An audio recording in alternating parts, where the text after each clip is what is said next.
Я как-то тупо всегда стараюсь говорить правду, хотя это совершенно не обязательно. Сталин был зло абсолютное, это было чудовище. Может быть, это какое-то внутреннее ощущение, что еще нет опасности.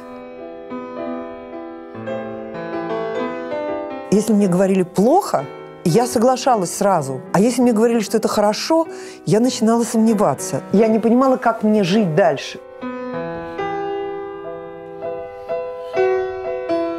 Вот я знаю, что сейчас надо, и вот все ждут, и вдруг мне внутренний голос говорит: ничего ты сейчас не сделаешь. Жалко, что мы не выпиваем. Кармен, мы встречаем тебя каждый раз. Пум-пум-пум.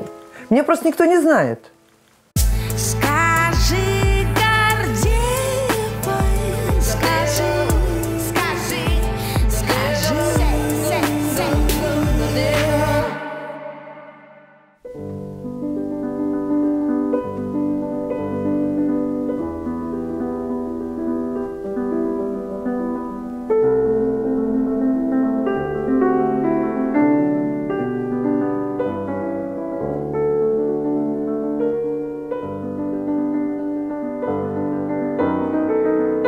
Здесь сидит моя дочь Зоя Кайдановская, здесь сидит Таня Рогозина, здесь сидит Шура Равенских, здесь сидит Ольга Прокофьева, моя подруга, я крестная ее сына Александра, здесь сидит Аня Ардова, здесь сидит моя подружка Мила Иванилова. Здесь сидела я в течение 20 с лишним лет. Боже мой. А потом освободилась гримерка, к сожалению. Там сидел замечательный актер Игорь Кашинцев, и он умер. И моя подруга Таня Орлова, которая дверь в дверь у нас, эти самые гримерки, и она сказала: Симонова, что ты там сидишь на яру? На яру? Да, потому что много всех. Ну да. Ты, по-моему, заслужила уже отдельную гримерку. Я говорю: ты меня отселяешь, а это как бы такой этап. То есть 20 с лишним лет вы сидели в одном? Да, если не больше. Большая гримерка. Здесь очень удобно было устраивать застолье. Вот этот столик. Мы приносили столики еще из других гримерок. Мы вот так вот заставляли. И мы здесь отмечали все. Раньше же очень было так как-то. Театр был дом. Театр был дом, и мы все отмечали. Сейчас это ушло. А почему? Я не знаю, почему. Я думала об этом. Потому что, например, мне кажется, что молодые актеры, и вот это молодое поколение, которое теперь уже не очень молодое, которое там к 30, у них более здоровый образ жизни. Во-первых, они как-то раньше обзаводятся автомобилем. Поэтому, когда после спектакля, у нас же машин-то не было практически ни у кого. И так, чтобы после спектакля кто-то говорил: нет, я не могу выпить, я за рулем. Такого раньше не было. Я 45 лет в театре, поэтому у меня большая биография. Какой нам с вами нужен цвет, чтобы было расслаблено, хорошо и комфортно? Что-нибудь бежевое. Я морской песок люблю очень. Ну, не совсем, может быть, желтое такое вот песочное, но что-нибудь бежевое. Бежевое. Раз, тут будет бежевое, и мы с вами как будто бы на пляже. Хорошо бы. Мы тогда отдельно еще подложим звук воды. Ага, хорошо.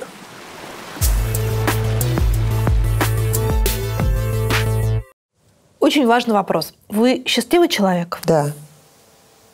Что такое счастье? Я могу сказать про себя, что составляет ваше счастье, мою счастливую жизнь. Это то, что у меня есть семья, и она на первом месте.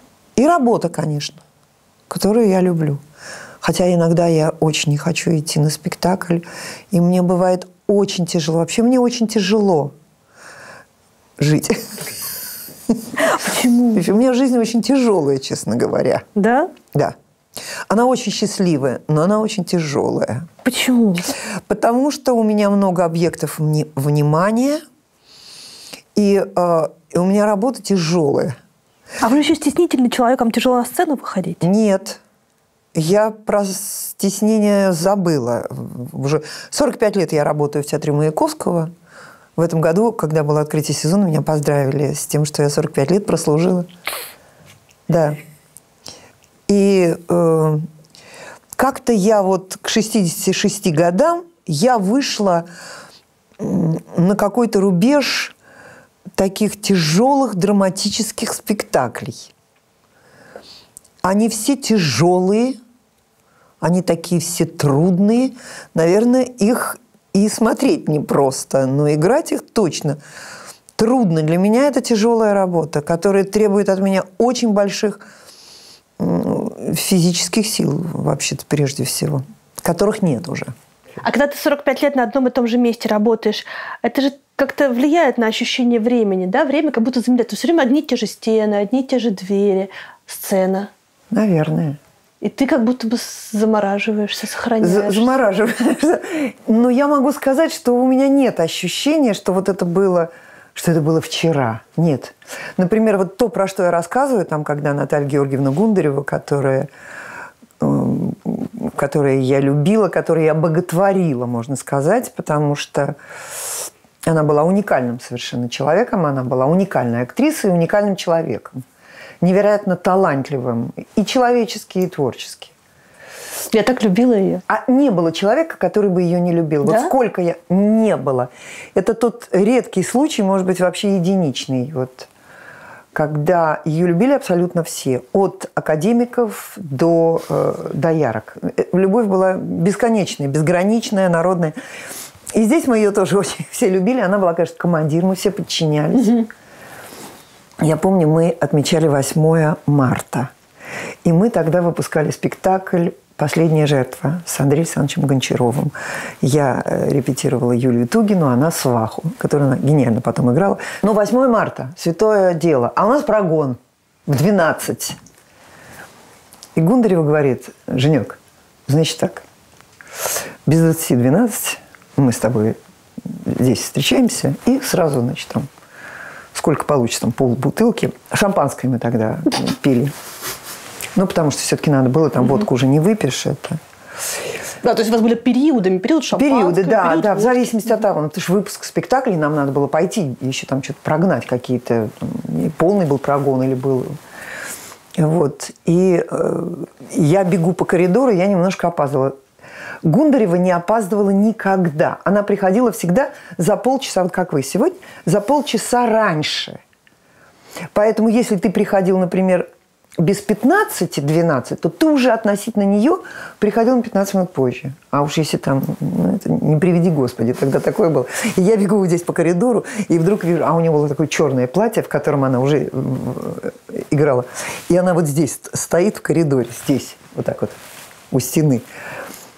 И у меня вот так вот все затряслось, потому что я на пределе бежала. И она говорит: «Женек, уже без 10-12». А я там что-то с детьми закопалась. А мы не в одном глазу. И мы с ней... Сколько успели там за эти 10 минут, я еще в этот момент успевала быстренько переодеваться. И потом с ней пошли. У нас там первая сцена была с ней как раз. И мы как на почтовых как полетели. Гончаров говорит: «Ну вот, можете же, когда хотите». А мы под парами. Раз, и одна сцена, вторая. Слушайте, как вот может быть у вас образ такой очень строгой женщины, очень Откуда? Правильный. Ну, вот так, если смотреть со стороны. Со стороны где? Откуда смотреть? Ну, с другой. С какой стороны? Слева и справа. Если смотреть из зрительного зала, то вы заложница образа вот очень правильный, очень сдержанный, очень такой вот... Ну, как же сдержанный? У меня есть... Меня просто никто не знает. Меня же никто не знает. В театре... Кто меня видел в театре? Очень мало кто. А в кино меня помнят по старым ролям «Ходячая добродетель», значит, вот Афоня, «Обыкновенное чудо». Бесила, да? Ну, как бесила? Нет, я была бесконечно благодарна, но я боролась с этим стойким образом, потому что я понимала, что это засада, что это может быть даже погибель, если через это не прорваться. Нет, я в жизни так могу: «Здравствуйте, здравствуйте, спасибо». А так иногда я могу немножко обмануть. На самом деле? Ну, на самом деле, всяко бывает.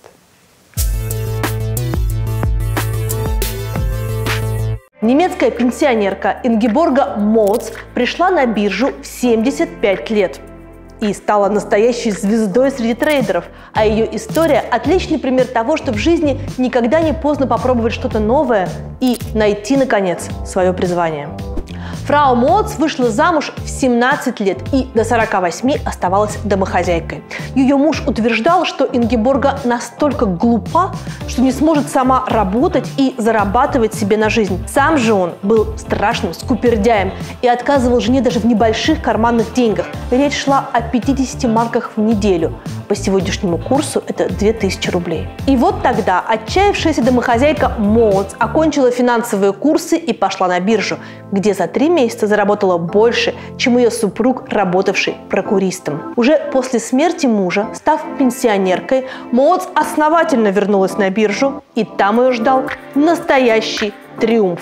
На сегодняшний день капитал Ингеборги Моц составляет 3 миллиона евро. В нетологии тоже считают, что никогда не поздно чему-то научиться и открыть для себя новые перспективы. Перед Новым годом здесь запустили бесплатную онлайн-конференцию «Как зарабатывать больше в 2022 на вашей исключительности». Такой формат – хорошая возможность обдумать свое карьерное будущее, найти ответы на актуальные вопросы и даже, возможно, наметить новое направление для смены профессии. 2 основные темы конференции – текущие тренды на рынке труда и практические советы, как выстраивать личный бренд в найме, чтобы стать заметным для работодателя и получать приглашения в топовые компании. А еще для всех участников конференции Нетология организовала воркшоп «Анализ вашей личности». На нем можно понять, какие сильные стороны помогут вам зарабатывать больше и вообще,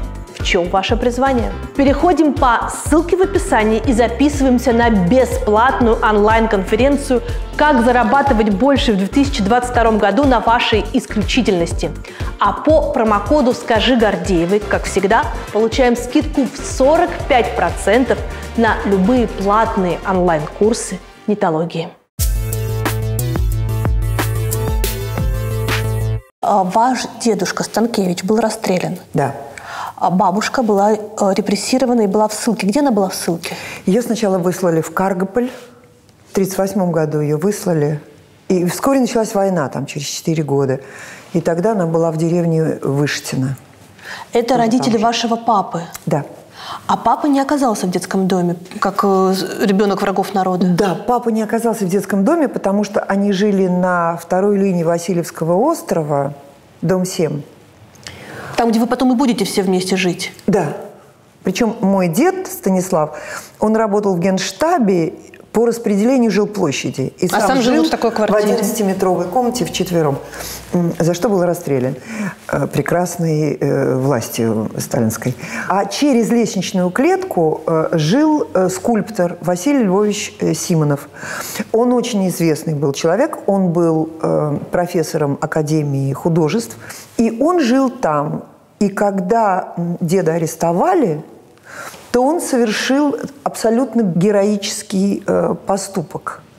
Открыто, среди бела дня, он пересек вот эту вот лестничную клетку, пришел к моей бабушке, сейчас не буду плакать, и сказал ей, что я готов оказать любую помощь, можете на меня рассчитывать.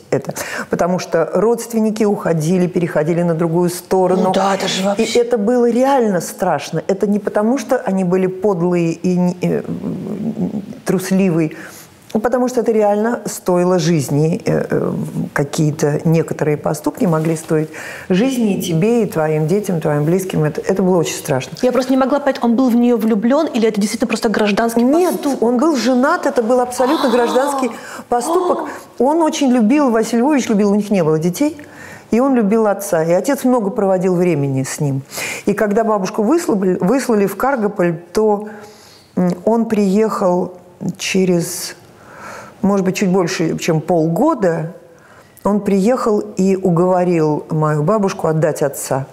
ему удалось это сделать. Он, значит, наверное, как-то более-менее официально это сделал. Он его забрал. Потом началась война, и они совсем потеряли связь, и они уехали в эвакуацию в Ташкент, Василий Львович с папой, а бабушка осталась, там вот ее в деревню там переместили. И потом после войны уже они нашлись. А потом так сложилось, когда мой папа женился на маме, то Василий Львович отдал им эту квартиру, а сам переехал в мастерскую. И в этой квартире я прожила 5 лет. Это правда, что у вас абсолютно счастливое ленинградское детство было? Вот это вот ваше до 5 лет, что у вас были домашние елки, да, домашние спектакли. Как это было? Мы жили... так произошло, что моя бабушка после ссылки вернулась, когда в Ленинград, ей негде было жить. А потом, это был, по-моему, 47-й год, когда папа с мамой поженились, и приемный отец моего отца, отчим, он подарил им квартиру. 2 комнаты, но маленькая комната была метров, наверное, около 30. А большая комната была метров 40, наверное, я думаю. Она реально была большая, там была печка, такая изразцовая, было 3 таких больших окна, и она была большая. Но их было всего 2. И кухня была, еще там был такой сундук, на котором тоже иногда кто-то спал. И так оказалось, что жили мои 2 бабушки, Мария и Зоя, мои 2 тетушки, мамина сестра, папина сестра, мама, папа, мы с братом. И еще все время кто-то у нас жил постоянно. Кто-то То есть это как минимум 8 человек? Да, как минимум 8, а так это было иногда и 10, и 11. Но это было время поразительное. В 5 вечерах это есть, когда, не только в 5 вечерах, но просто это тот спектакль, который я еще недавно играла. Вы играли, да? Да, в «Современнике», да. Когда очень легко люди принимали к себе, и это все-таки было вскоре после войны. И было какое-то удивительное такое взаимопонимание, какое-то уважение друг к другу и такое бережное отношение. Все настрадались, потому что бабушка одна с этой и ссылкой, и со всеми делами, когда ее не брали на работу, как она нуждалась. И моя вторая бабушка, которая была в эвакуации в Ташкенте, тоже там было очень все непросто. И когда я читаю пьесы Петрушевской, я играю «Московский хор», спектакль, который я люблю, и я играю его с удовольствием. Но эта атмосфера, она мне, особенно когда я первый раз прочла, она чужая мне. Этого какого-то такого... Там атмосфера людей, которые уже изнывают от этого коммунального сожительства. Да, хотя там отдельная квартира, там она просто принимает свою сестру, которая тоже вернулась из ссылки. Но я понимаю, что разные были семьи и тогда, и сейчас. Но мне посчастливилось, поэтому действительно это была какая-то... Воздух у нас был какой-то очень такой... наполнен любовью, дружбой. И значит, папа мой, который всегда очень много работал, и он много ездил, но он писал стихи в молодости, и он же очень много работ написал, как потом, нейрофизиолог, как нейрофизиолог, сейчас переиздаются его книги. Он писал нам эти пьесы на Новый год, которые все, значит, разыгрывали. Там приглашались дети. Как-то все, я так сама рассказываю, как все из какой-то той жизни. Прям дореволюционный. Звучит как дети жили, там что-то такое. А по происхождению, Станкевичи, они были кто? Станкевичи, они были... Там было просто все. У Станкевича все было просто. Это моя бабушка Мария, она была в девичестве Мария Карловна Гейслер. Ее отец, значит, мой прадед, он был немец. И он был купец третьего сословия. И когда мы с моим братом оказались в Ленинграде, ну, теперь уже в Питере, в Румянцевской библиотеке, там в архиве, то нам показали вот эти книги «Кто есть кто», и там ежегодные, которые переиздавались. И там про Гейслеров, про этих, просто вот очень много, потому что там кто родился, где там венчался, в какой-то... Они были лютеране, они ходили в лютеранскую церковь, то есть как бы... Они были такие обрусевшие немцы, вот, ну, купцы. Вот. А мама моя, Вяземская, она была из... Мой дед Сергей Михайлович Вяземский, который был историком Ленинграда, он был из Рязанской области, из семьи потомственных сельских священников. Существует множество разных теорий на тему эффективного управления личными финансами. Одна из самых радикальных принадлежит участникам модного движения FIRE. Они утверждают, что, придерживаясь агрессивной экономии, на пенсию можно уйти уже в 35 лет. Первыми идеологами FIRE были два американских писателя Вики Робин и Джо Домингес, выпустившие книжку «Кошелек или жизнь». В ней они четко и структурированно описали, как может меняться личная экономика в зависимости от того, какой процент дохода откладывать. Метод выглядит убедительным и эффективным, но подразумевает жесткий отказ почти от всего, либо очень высокий уровень доходов. Есть и более комфортные способы накопления денег. Например, копилка в банке открытия. На пенсию в 35 лет, конечно, вряд ли получится уйти, но накопить на одну из ваших целей или просто получать стабильный доход от суммы на счете легко. По моей копилке можно получать 5,5% годовых и при этом свободно управлять деньгами без ограничений на снятие и пополнение.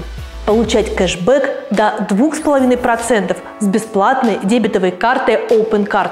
Повысить базовую ставку на 1% за счет бонусных рублей и таким образом увеличить свой доход до 6,5% годовых. Все подробности о моей копилке в банке открытия по ссылке в описании. Переходим, открываем счет и храним деньги с выгодой.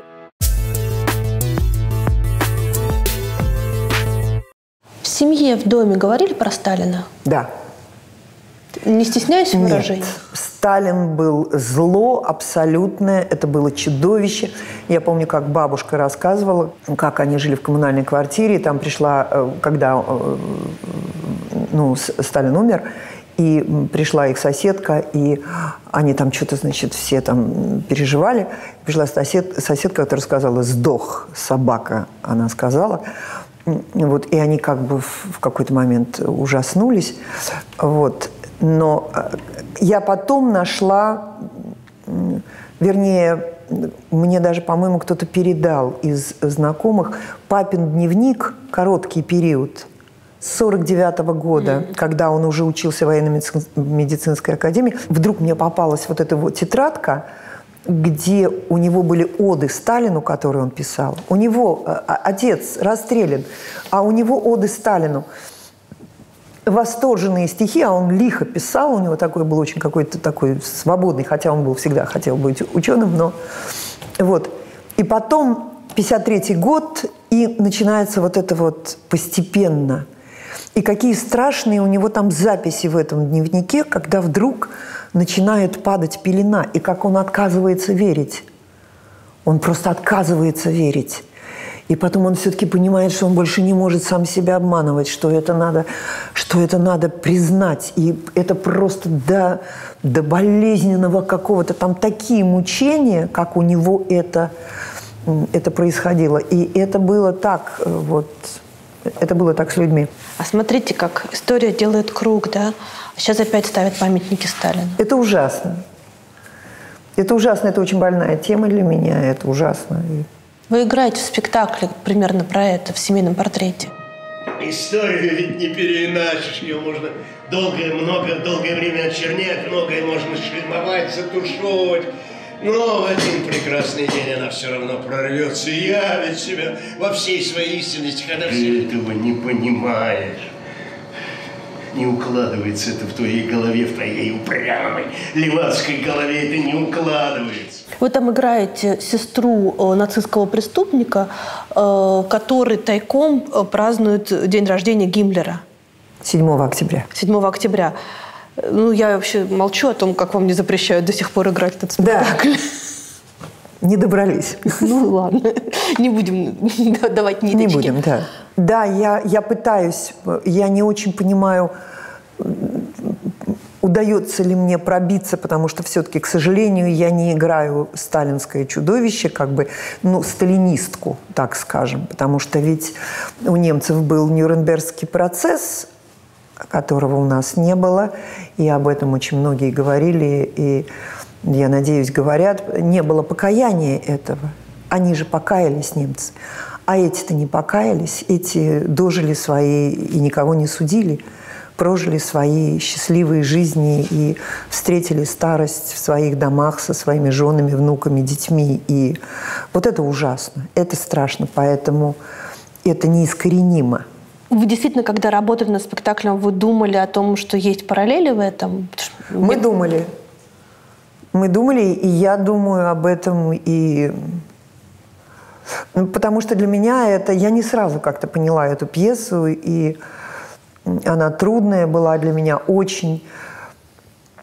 Но потом и Миндугас про это говорил, и Миша Филиппов, что... И когда вот я нашла эту тему, которая... Эта тема моя, она... И в «Детях Арбата» то, что я играла, и это фильм Андрея Шпая. Я очень люблю этот фильм и очень люблю там эту роль свою, потому что это моя тема и в многоточии. И тут мне показалось, что я смогу, конечно, это не очень открыто происходит, но вот этот фашизм, который не имеет национальности, он не имеет. И вот эта природа фашизма, которая сидит в человеке, которая неискоренима, и если ты ее принимаешь, вот Вера, которую я играю, она не убивала, если брат ее просто вручную убивал людей, она не убивала, но она... Но она им гордится, что да, он убивал. Она становится сообщником. На мой взгляд, ее тоже надо судить так же, как и его, потому что, может быть, она даже в чем... Ну, не то, что страшнее, но она стоит абсолютно на одной доске, потому что тогда наступает вот эта вот цепная реакция, когда нету сопротивления этому злу. Но, с другой стороны, это ее брат. И вот я думала, он пришел, и у нее был выбор. Она могла его сдать, и он был бы наказан, и это было бы справедливо. И она могла его спрятать. Но это был ее брат, которым она... Старший брат, и я знаю, что такое старший брат, которого я безумно люблю, и которым я всегда восхищалась. Я. Юрой, Юрием Павловичем Вяземским-Симоновым-Станкевичем. Вот. И я думаю, вот так вот Юра, вот что-то произошло бы в его жизни, не приведи Господи, ну, это, там, допустим, в прошлом. И он бы пришел, и я бы стояла перед выбором.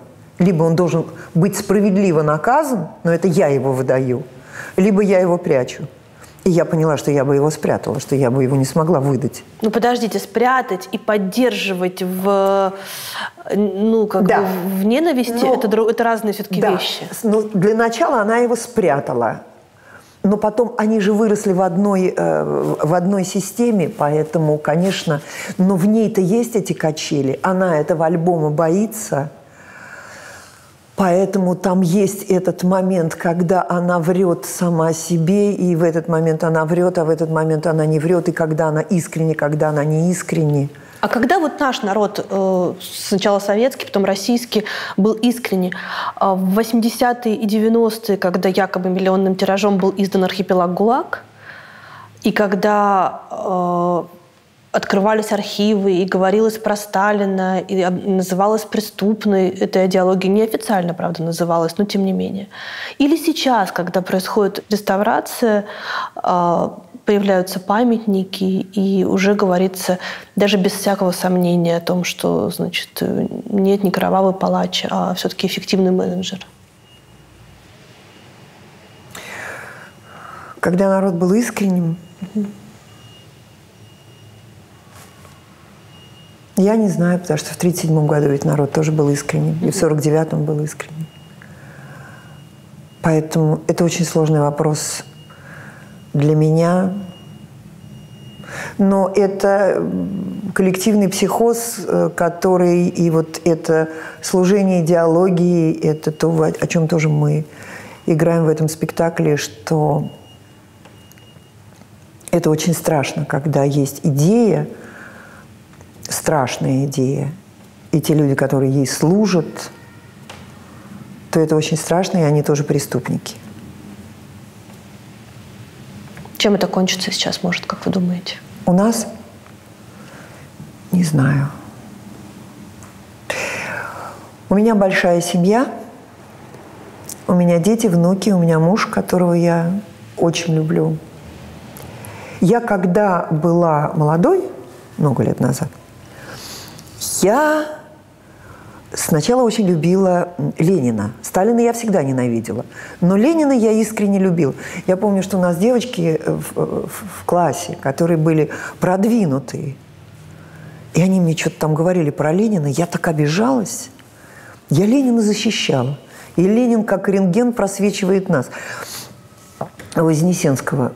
Это было такое движение, когда... Ну, как бы Сталин плохой, а Ленин ничего. Да. А позже, вот уже, я, значит, начала читать всякую запрещенную литературу. А меня очень любил этот в ЛКСМ, как это называется? Союзный Ленинский коммунистический союз молодежи. Да, я была комсомолка, естественно. В партию я не вступила. Все-таки тут мне хватило мозгов. Но... дура-дура, но мозгов хватило. А в комсомол я вступила осознанно, я хотела быть комсомолкой, все. Я вступила в комсомол, и поскольку я рано, мне же было, 19 лет я снялась в Афоне, и поэтому я довольно рано, меня комсомол полюбил, вот этот президиум. И я с ними со всеми дружила. Я выступала там на каких-то слетах, я пела. У меня была гитара, значит. Мой брат, который учился в ЦМШ, тоже на скрипке. Угу. Да, вот. Он меня научил на гитаре. Там я знала, где вот здесь зажимать. Я закончила музыкальную школу по классу фортепиано. Вы прекрасно пели. Ну, пела я, это так было, конечно, самодеятельность, но тем не менее. Но на этих я, значит, и я пела, значит, какие-то там песни, ну, таких комсомольских я не пела песен, я пела какие-то хорошие песни.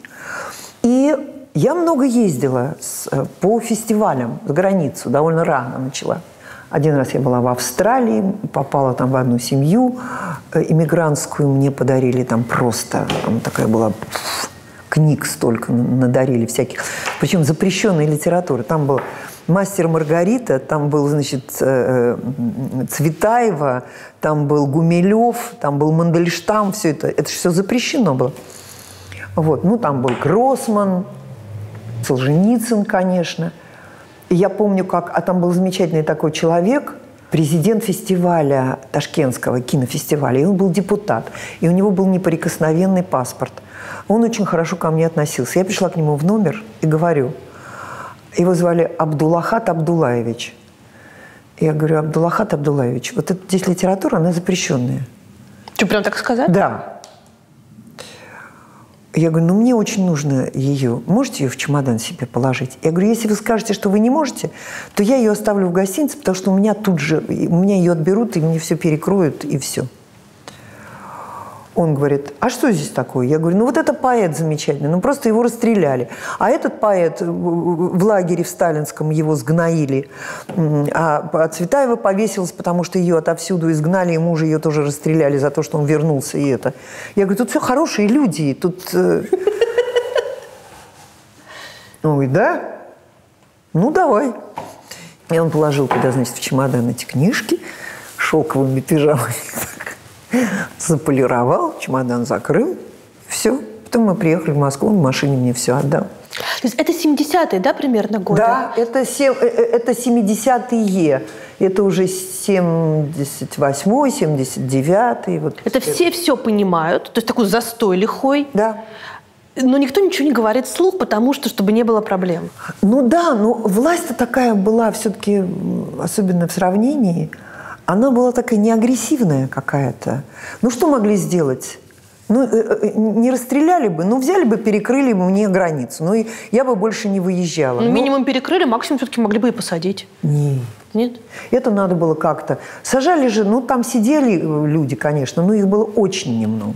Высылали же. Да. Такое наказание было, такое страшное наказание. Хотя, конечно, это было для кого-то, для Галича это была такая незаживающая рана. Я потом пела на слетах этих комсомольских, пела песни Галича. Не называя Галича, поскольку Галич был запрещен, я говорила, что это песня неизвестного военного автора, погибшего на войне, на Великой Отечественной. И пела «Когда я вернусь». Я пела до определенного момента. Потом на меня кто-то стукнул. Все-таки кто-то оказался в каком-то месте. На меня телегу написали. Ну и что-то какое-то меня время не выпускали, по-моему, год или два. А в какой момент пелена у вас упала? Ваша пелена? С Лениным. С Лениным. Ну вот как-то вот тогда она и упала. Да, я почему заговорила про это? Потому что потом я стала, там, я из Франции привозила русскую мысль, там, мы в театре тут передавали ее, читали, все это. И потом в какой-то момент один мой знакомый мне сказал: Жень, мы вот завтра собираемся, такие очень хорошие люди, и приходи, так немножко посидим, поговорим, где-то это. И я сказала, я подумаю. Я пришла домой, посидела, подумала, и поняла, что я нет, что как бы дальше этого я не пойду. То есть вы не революционер? Нет. Не диссидент? Нет. У меня есть круг людей, которым я стараюсь помогать. У меня есть такой поуже круг, а есть такой чуть-чуть пошире. И я делаю то, что я могу для них. И я знаю, что некоторых я реально поддерживаю, что их жизнь без моей поддержки всяческой, и экономической в том числе, была бы очень, очень трудной. То есть она и так трудная, но она была бы еще труднее. И я поняла, что я вот себя ограничила этим кругом, и вот это я могу, а вот чего-то я не могу глобально. Я могу очень сильно расстраиваться от чего-то, но изменить этого я не могу. И тогда я стараюсь вот сейчас, как глупый пингвин, робко прячет тело жирное в утесы. Я иногда чувствую себя этим. Я, в общем, стараюсь не читать новости вот сейчас. Наверное, последние года 2-3. Правда, у меня политинформация с утра бывает. Андрей Андреевич Ишпай мне иногда что-нибудь такое. Он все-таки читает? Он все читает, да. И я ему говорю, не надо мне, пожалуйста, не рассказывай мне ничего. И я не могу. Мне нужно сохранять силы. У меня есть люди, которым я должна. И я должна. И я должна делать свое дело. Пожалуйста, я не могу. А почему ваш брат Вяземский, а вы Симонова? Вы так договорились изначально? Когда мой брат стал писать, он решил взять псевдоним. Симонов тогда был, Константин Симонов был просто вот... Ну да. Как сейчас, я даже не знаю, кто. Даже не Водолазкин, а кто-нибудь. Это просто вот... Ну, я думаю, что сейчас такого невозможно себе представить человека. Наверное. Да. Он был невероятно популярен, и как-то Юра решил, что это... И он рассказывает, что он пришел в издательство, по-моему, это была «Юность», с каким-то из своих рассказов, и сказал, что вот я бы хотел его, значит, под псевдонимом Вяземский. И на что редактор ему сказал, ну, почему же сразу не Пушкин? Он сказал. Ну, Юра объяснил, что это фамилия, девичья фамилия моей мамы. У деда, у нашего, у него были 2 дочери. И как бы Вяземская фамилия, она ушла. И у его брата тоже было 2 дочери. Поэтому Вяземские уходили, и Юрка решил таким образом ее, Юрий Павлович, да, решил ее продлить ей. Вы мамина дочка или папина? Мамина. Да. Да. Но похоже я на папу. Я мастью в папу. Он был кореглазый, мама сероглазая, и брат мой сероглазый, и волосы у него светлее всегда были. И вяземские все, они очень темпераментные. А папина родня, они более такие рациональные. Поэтому... А вы рациональная? Разве? Да. Мне темперамента не хватало всегда. Я себя расшатывала. Если бы я пошла больше в Вяземских, мне, наверное, было бы как-то немножко легче в профессии. У вас очень много раз описан трудный путь в профессию, но, тем не менее, в какой момент вы перестали сами себе внутренне доказывать, что вы артистка не по блату, что вы артистка не потому, что кто-то над вами сжалился, что вы действительно артистка, и этот театр ваш, и ваше место действительно на сцене? Может быть, это покажется так пафосно, но я скажу, что я не перестала сомневаться до сих пор. Потому что вот как только у меня бывает неудачный спектакль, а у меня время от времени вдруг бывает неудачный спектакль или неудачная съемка, когда вдруг я не смогла сделать то, что это... И я думаю, правильно, потому что это как бы так и должно быть. Я могу сказать, что в театре, конечно, чего-то я научилась. Но в кино абсолютно нет. Вот в кино я как была приглашенным каким-то этим, так и сейчас. Я никогда не знаю, как мой организм поведет себя после команды «Мотор». Я не знаю, смогу я это, не смогу.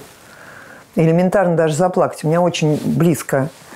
Я плакала всегда с детства. У меня, когда я училась в школе, в 4 классе, у нас был на уроке литературы, нам показали фильм «Муму». Какой-то старый фильм.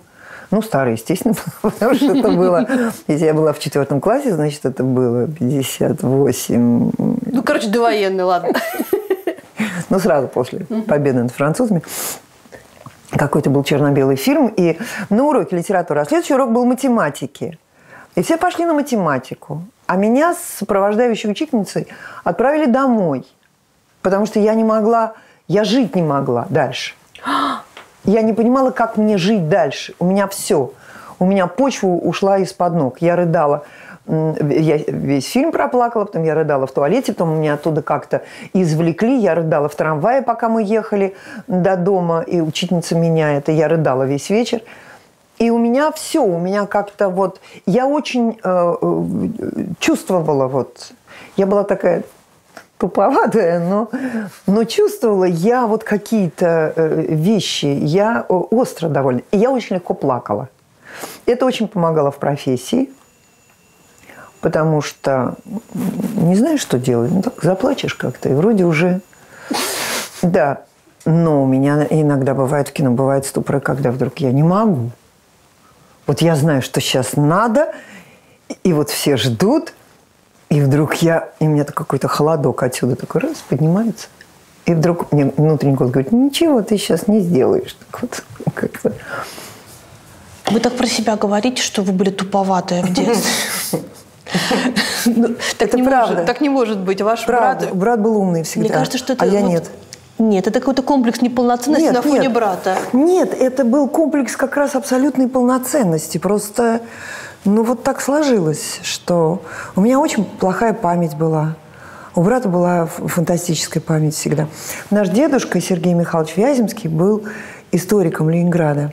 И когда мои родители насильно перевезли меня в Москву, я родилась в Ленинграде в середине прошлого века, потом меня перевезли в возрасте 5 лет, меня перевезли в Москву, потому что папа переехал сначала, потом мама с ним. И когда мы приезжали в Ленинград на праздники, на ноябрьские праздники, или еще там в какой-то момент, то дед всегда проводил нам экскурсию по Ленинграду. Да.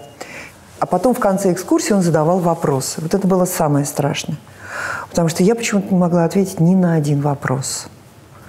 Он меня ругал, хотя он хорошо ко мне относился, он, в общем-то, прощал мне потом все-таки эту мою. А Юрка всегда с блеском отвечал на все вопросы. И папа почему-то говорил, что, Юра у нас умный, талантливый, а Женька у нас пойдет в торговлю. Что-то они меня определяли в торговлю. Человек нейрофизиологом был. Да, я не хочу обидеть никого из работников торговли. Там прекрасные есть люди, очень умные. И, ну, почему-то вот как-то моя была вот так вот участь определена моим отцом, инженером человеческих душ. Какой вообще самый классный возраст в жизни женщины? Вот вы сегодня как это оцениваете?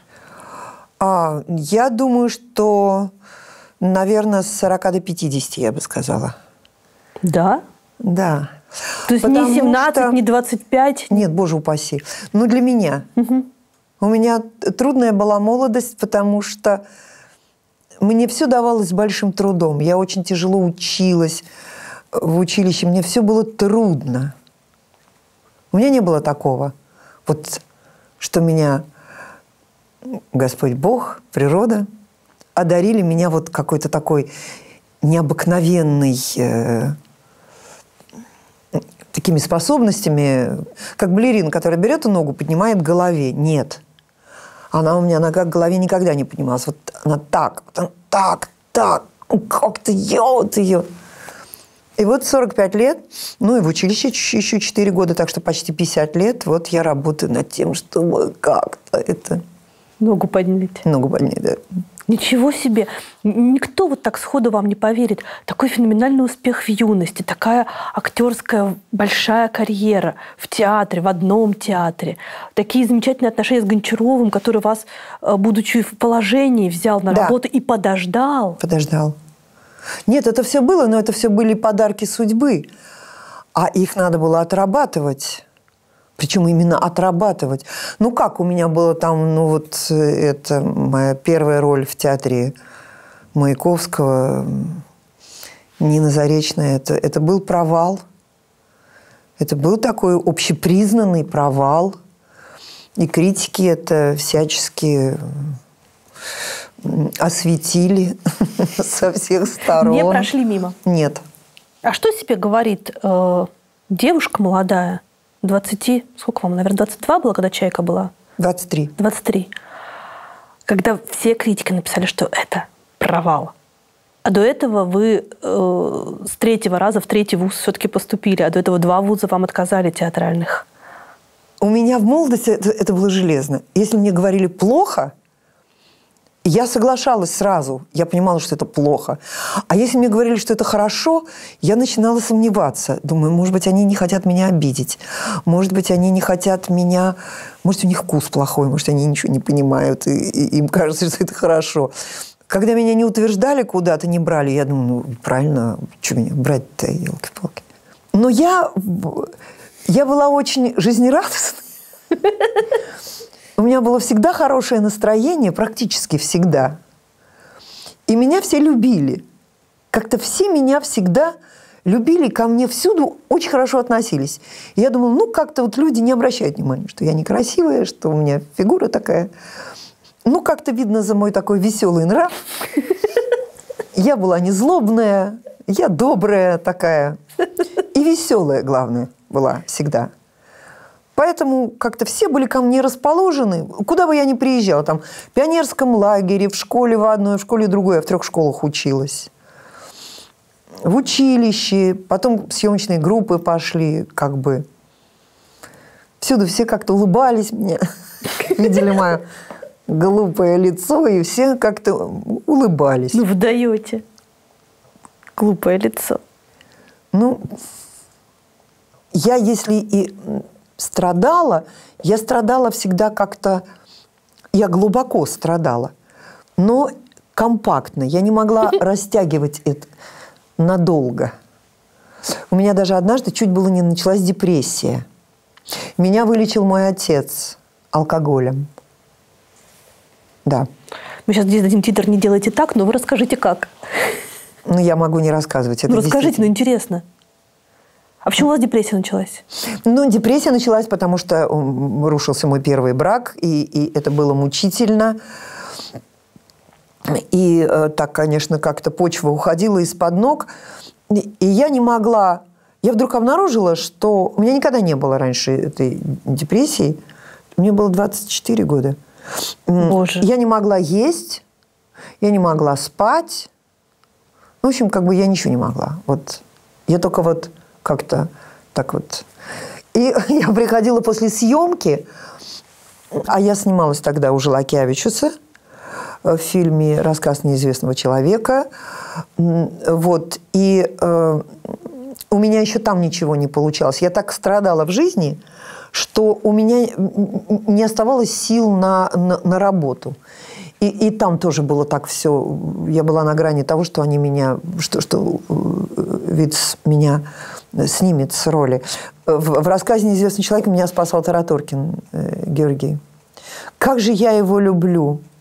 И как вообще я благодарна судьбе за встречи с ним вот там, и потом мы еще играли с ним в спектакле. У нас был изумительный спектакль с ним, и с Чулпан Хаматовой, и с Ольгой Прокофьевой, и с Романом Мадяновым, где Чулпан гениально играла собаку. Это была одна из лучших. «Мама, папа, сын, собака». Нет, это была Сильвия. «Мама, папа, сын, собака» – это был спектакль, где она играла этого... Пацаны такие реальные. А там она играла собаку реально. Где это был антрепризный спектакль. Точно, это антрепризный спектакль, да. Вот. И, с Юрой мы снимались в Желакевичусе. И вот вся группа, группа – это такой организм, он такая общность. И когда они чувствуют, что как бы слабое звено назревает, они так как-то собираются, и ты понимаешь, что ты сейчас будешь, тебя сейчас... И я чувствовала это вот по всем, как так не очень как бы смотрели мне в глаза, так как-то там «привет». И я понимала, что вот сейчас, сегодня-завтра, и, наверное, уже все, потому что что-то никак у меня не клеилось, и Желакевич был недоволен. И был единственный человек, который день ото дня только... вот усиливал вот это внимание ко мне, какую-то поддержку. Это был Тараторкин. Как он пытался противостоять этому всеобщему такому уже. А вам 24 года, у вас маленький ребенок. Да. И у вас не получается фильм, и рушится жизнь. Да, и рушится жизнь. И как бы и все у меня рушится. Но, правда, у меня еще параллельно был фильм «26 дней жизни» Достоевского. Боже. Где я... Да, так получилось, что две картины одновременно, они совпали. И я с 8... Ну, раньше съемки были 8 часов, не 12, как сейчас. Но у меня была смена с 8 до 4. Рассказ неизвестного человека. С 4 до 12 у меня было, значит, вот... 26 дней жизни Достоевского. Поэтому, конечно, было напряжение. А субботу-воскресенье я еще уезжала в Питер, в Ленинград. Я снималась в «Раферте». Такой был телевизионный фильм, где моим партнером был Олег Борисов. Какой артист и какой человек потрясающий. Вот. И я приходила домой и говорила: папа, не могу, значит, ничего. Он говорит: поешь, мама, там, ничего не это. Я говорю: нет, я не могу ничего, есть не хочу, ничего. Он говорит: ну, хорошо, я тебя буду лечить. А он работал в научно-исследовательском институте всю жизнь. И там был очень чистый спирт, который давали на обработку аппаратуры, поскольку все время делались опыты. Вот. Ну, часть какая-то оставалась. И папа приносил этот спирт, разводил его с водой и настаивал на красном перце. Он красный стручок такой запихивал в бутылку и заливал вот этим разбавленным спиртом. Получалась такая перцовка. И он мне как-то, значит, он говорит: давай, выпей рюмку. Мама говорит: что ты делаешь, что ты делаешь? Он говорит: не, я ничего не делаю, все нормально, выпей рюмку. И я, значит, на пустой желудок совершенно, я так... И вот, вы знаете это. Знаю. На пустой желудок, вот этот напиток. И такой еще... Я люблю перцовку. И вот так вот тепло, и как бы и хочется заесть, потому что как бы, ну, это естественное движение, чуть-чуть заесть это. И я раз, и что-то я заедала. Он говорит: ну, давай еще раз, вот еще кусок как бы. И я там еще второй кусок. Он говорит: ну, теперь вторую сразу. И я вторую сразу.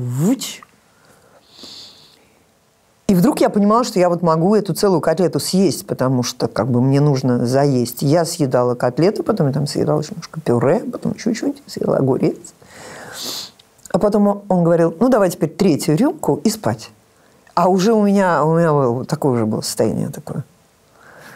И я выпивала 3-ю рюмку, и вдруг понимала, что я хочу спать. И я ложилась и спала. Так неделю. Через неделю у меня прошла депрессия. Обалдеть. Да.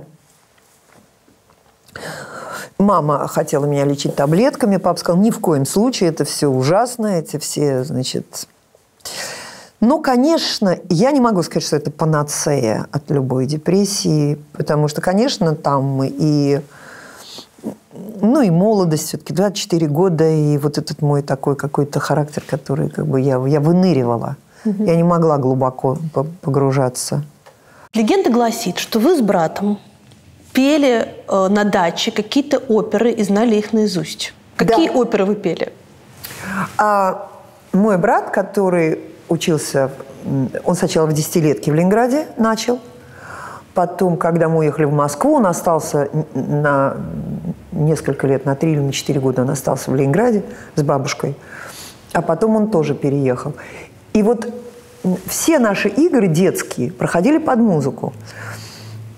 Причем он очень любил и скрипичную музыку, и оперную. И у нас были куклы, и вот он ставил оперы. И, например, «Пиковая дама», Ничего себе. «Риголетто», «Князь Игорь», конечно, «Кармен», там «Иоланта», другие в меньшей степени. Но эти мы действительно, вот несколько опер мы знали, там, например, «Пиковую даму», мы знали все речитативы, все, чем кончилась вчера игра. Конечно, я продулся страшно, мне не везет. Был там Герман? Был. Но сейчас я фальшивый очень, конечно. Я не буду вам подпевать, потому что это будет позор. Нет, ну я, конечно, тоже это смешно, но, тем не менее, мы были с моей младшей дочерью как-то на Иоланте много-много лет спустя, естественно, и я не могла сдержаться, и я подвывала. И Маруся мне говорит, мам, прекрати, я сейчас уйду, я не могу больше. А я тут... Я не могла сдержаться, я это выла. Я очень брату за это благодарна, потому что вот какие-то знания, которые... А это были прям пластинки? То есть заводился патефон или проигрыватель? Проигрыватель был. Да, и все, и там это, значит, у нас там были это хоры, там, конечно, Кармен, там... Кармен, мы встречаем тебя каждый раз. Пум-пум-пум. Кармен, будь добра, ответь нам сейчас. Пум. Это перед тем, как она... Пум. Рум-пум-пум. И вот у нас все, значит, эти пели, и да, к музыке он меня приобщил. Но заниматься я ненавидела, лютой ненавистью. Ненавидела. А учительницу свою любила. То есть это брехня, что вас ждала большая пианистическая карьера? Да, вот это да. Но я закончила Гнесинскую 7-летку, и они мне даже были готовы дать рекомендацию в какое-нибудь училище, ну, там, в городе Электросталь, где-нибудь. А сейчас играете? Я сейчас играю в... В спектакле вы играете, а дома? Да. Нет. Нет? Только когда с детьми. Я вот со старшей внучкой занималась музыкой, и что-то там ей она левой рукой, я правой там ей подыгрывала. Но ваша младшая дочь Маша стала пианисткой. Да. Это ваш напор или ее желание? Это Ишпай, она же Ишпай. Ну, Андрей, как-то вы вдвоем участвовали Ишпай, в этом. Он, ее дед и отец Андрея Андреевича, он грандиозный композитор, симфонист, у которого огромное количество симфонической музыки. И он сам был блистательный пианист, он свои концерты сам фортепианные исполнял. Вот. Так что у нее так пепел класса так стучал в ее сердце. Она была музыкальна, но заниматься она тоже не хотела. Но когда я говорила, давай бросим все это, она говорила, нет. Ах, вот, когда вы ей предлагали бросить? Я ей предлагала бросить, потому что ЦМШ и вообще такие занятия музыкой, потому что там же надо сидеть. Они же все, вот эти потрясающие одаренные дети, гениально одаренные, они же все равно сидят. Они с 1 класса сидят по 3 часа. Во 2, в 3 они уже сидят 3-4. Потом они сидят 4-5. Потом они сидят 5-6.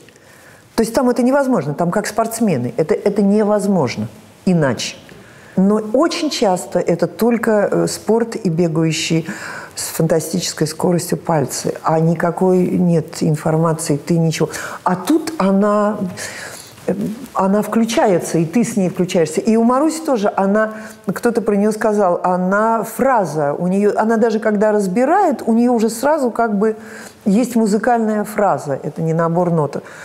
Но у нее были недостатки технические, и самый большой недостаток – это было то, что у нее не было матери, которая Бусина мама.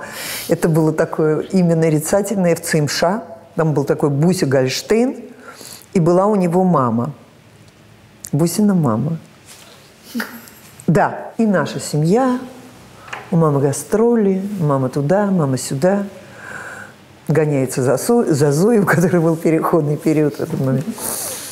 Она до сих пор мне это поминает. Вот ты меня не заставляла, хотя у нее сейчас было 2, как сейчас говорят, проекта в Дании. Она живет в Дании. Она поехала туда в аспирантуру, она познакомилась на мастер-классе в Германии с замечательным педагогом датским и хотела учиться у нее. И в определенный момент ее пригласил камерный балет датский, там есть такая небольшая труппа, известная очень в Дании, и балетмейстер ставил «Весну священную». И Маруся Ишпай, у нее там было, правда, 2 инструмента, один даже вывозили на таких роликах, потому что там было действие, а в действие было включено инструмент. И под живую музыку она играла всю «Весну священную». И это было, конечно...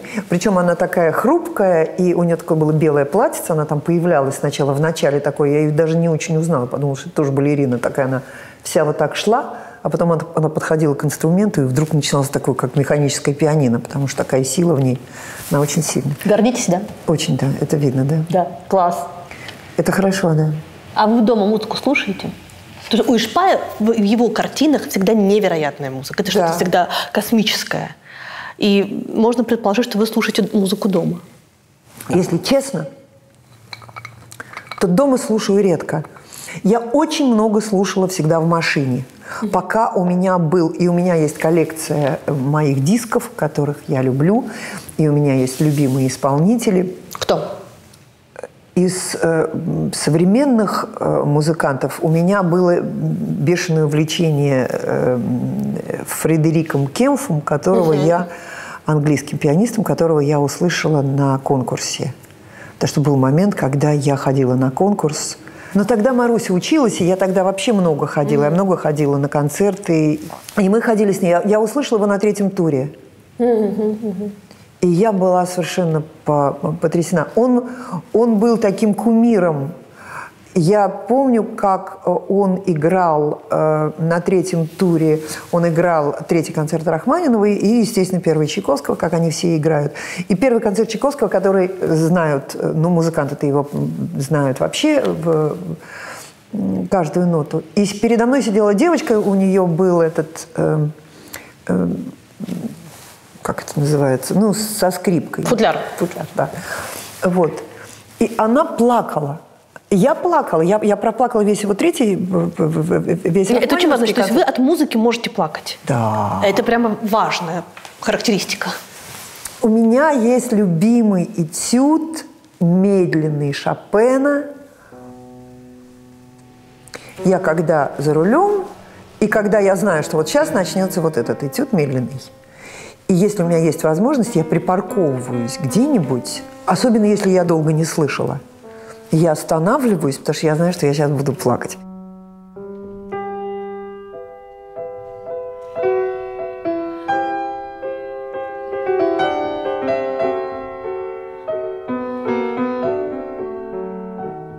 Он начинает играть, и я жду этого.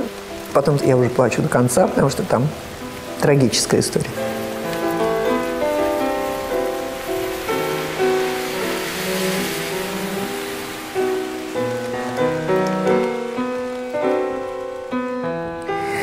Потом я вытираю слезы, водички попью, еду дальше. Но если есть возможность остановиться, если нет возможности, то я иногда за рулем всплакиваю. Это бывает немножко Опасно. Но я люблю плакать, я же вам говорила, я с детства этим увлекалась.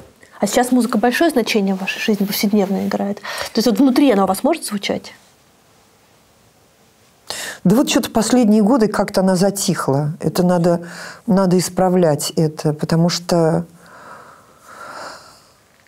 очень много каких-то обязанностей, обязательств, и, конечно, не хватает времени на очень многое.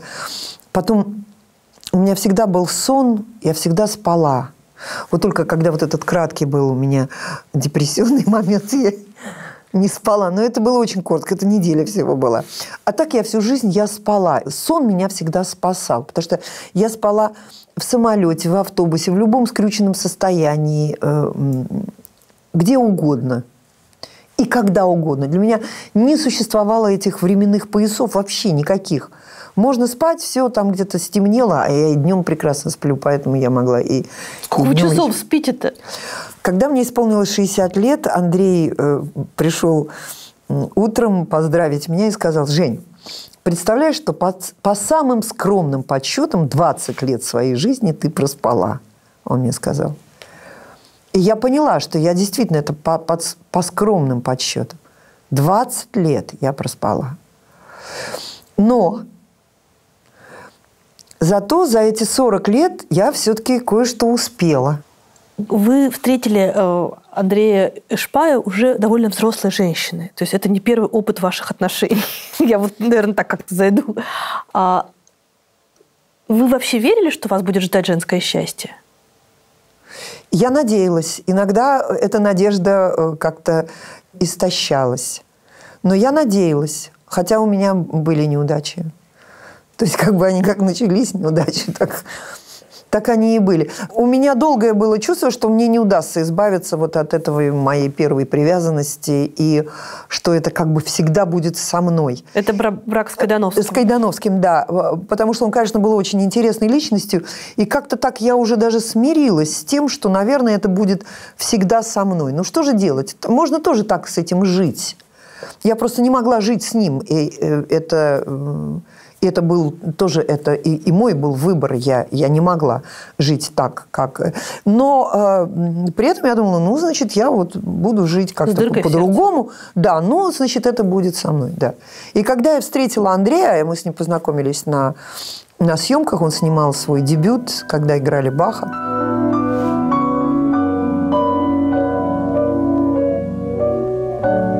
И начались съемки, и мы начали с ним что-то после съемок там сидеть и разговаривать. И вдруг мне показалось, что вот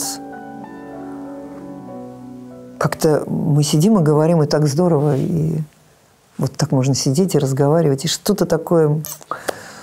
Но он был не свободен, Андрей Эшпай, в этот момент. Поэтому все отложилось на 2 года. То есть вы первые влюбились? Да, наверное, все-таки. Хотя сейчас он, может быть, это и отрицает. Нет, я, конечно, не говорила, потому что это было в ощущениях таких. Для актрисы брак с режиссером – это вообще же, счастье профессиональное. Да. Но вы об этом не думали? Нет. Но разница, когда тебя снимает режиссер, который в тебя влюблен, и разница, когда тебя снимает просто хороший режиссер. Она же какая-то колоссальная должна быть. Но когда я потом стала сниматься у Андрея, а я у Андрея очень много снималась, да, то мы с Зоей были самые, как это для битья-то, кто там для битья? Мальчики. Мальчики для битья. Вот было 2 мальчика для битья. Это я и Зоя. Самые были всегда битые мы, да. Так что потом это все было... Хотя он при этом хорошо ко мне продолжал ко мне хорошо относиться. Ну, какая вы в кадре всегда красивая. Красивая? Конечно. Но многоточие – это вообще бомба.